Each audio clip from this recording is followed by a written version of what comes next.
Olaf Stapledon.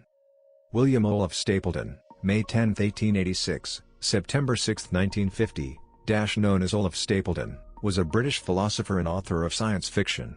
In 2014, he was inducted into the Science Fiction and Fantasy Hall of Fame. Life. Stapledon was born in Seacombe, Wallasey, on the Wirral Peninsula in Cheshire, the only son of William Clibbott Stapledon and Emmeline Miller.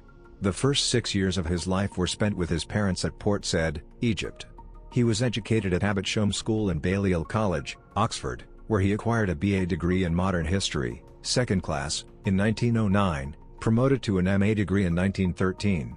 After a brief stint as a teacher at Manchester Grammar School, he worked in shipping offices in Liverpool and Port Said from 1910 to 1912.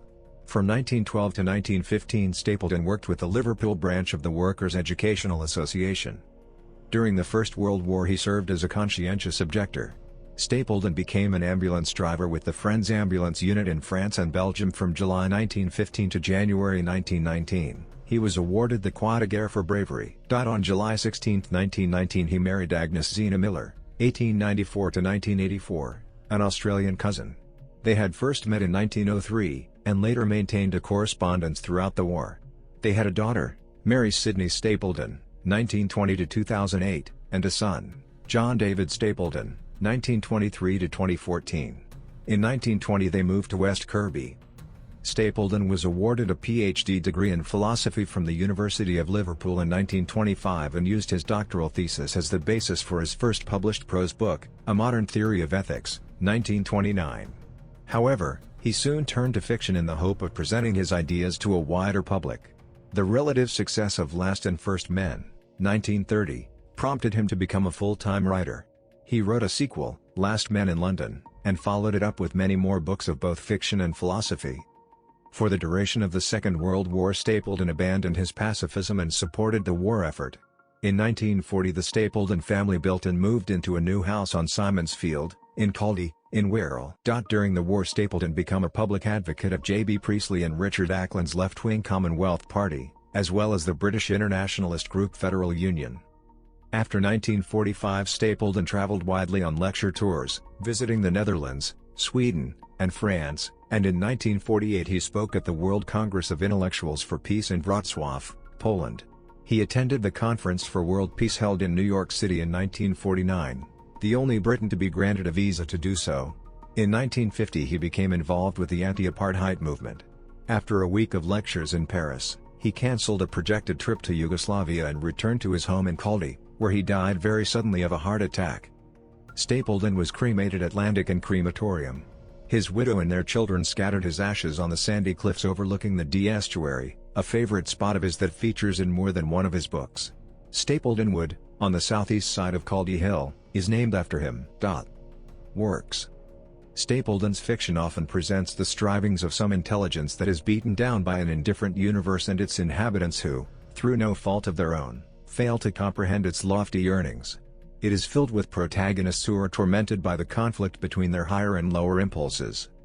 Stapledon's writings directly influenced Arthur C. Clarke, Brian Aldiss, Stanislaw M., Bertrand Russell, John Gloag, Naomi Mitchison, C.S. Lewis, Werner Vinge, John Maynard Smith, and indirectly influenced many others, contributing many ideas to the world of science fiction.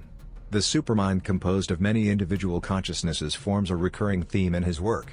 Star Maker contains the first known description of what are now called Dyson spheres. Freeman Dyson credits the novel with giving him the idea, even stating in an interview that Stapledon sphere would be a more appropriate name. Last and First Men features early descriptions of genetic engineering and terraforming. Sirius describes a dog whose intelligence has increased to the level of a human being's. Some commentators have called Stapledon a Marxist, although Stapledon distanced himself from the label. Stapledon's work also refers to then contemporary intellectual fashions, for example the belief in extrasensory perception. Last and First Men, A Future History of 18 Successive Species of Humanity, and Star Maker, An Outline History of the Universe, were highly acclaimed by figures as diverse as Jorge Luis Borges, J.B. Priestley, Bertrand Russell, Algernon Blackwood, Hugh Walpole, Arnold Bennett, Virginia Woolf. Stapledon maintained a correspondence with Woolf and Winston Churchill. In contrast, Stapledon's philosophy repelled C.S. Lewis, whose cosmic trilogy was written partly in response to what Lewis saw as amorality, although Lewis admired Stapledon's inventiveness and described him as a corking good writer.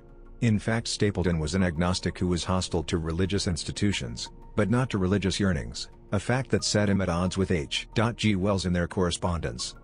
Together with his philosophy lectureship at the University of Liverpool, which now houses the Olaf Stapledon Archive, Stapledon lectured in English literature, industrial history and psychology.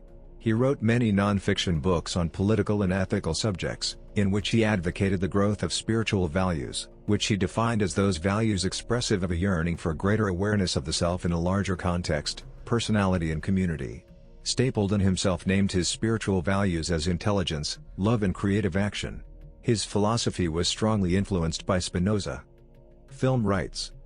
Film producer and director George Pal bought the rights to Oddjohn, and in 1966 Castle of Frankenstein magazine reported that David McCallum would play the title role. In 2017 a multimedia work adaptation of Last and First Men by Oscar-nominated Icelandic composer Jóhann Jóhannsson was released, featuring narration from Tilda Swinton and a live score performed by the BBC Philharmonic. In 2019 a short film adaptation of Stapledon's story A Modern Magician was written, produced and starred Justin MacDonald and Kate Hodgson. The film, which was directed by Mark Heller, also featured the voice of Brian Cox, actor, and marked the first ever live-action adaptation of any of Stapledon's literary works. Bibliography. Fiction. Non-fiction. Poetry. Collections. Poetry.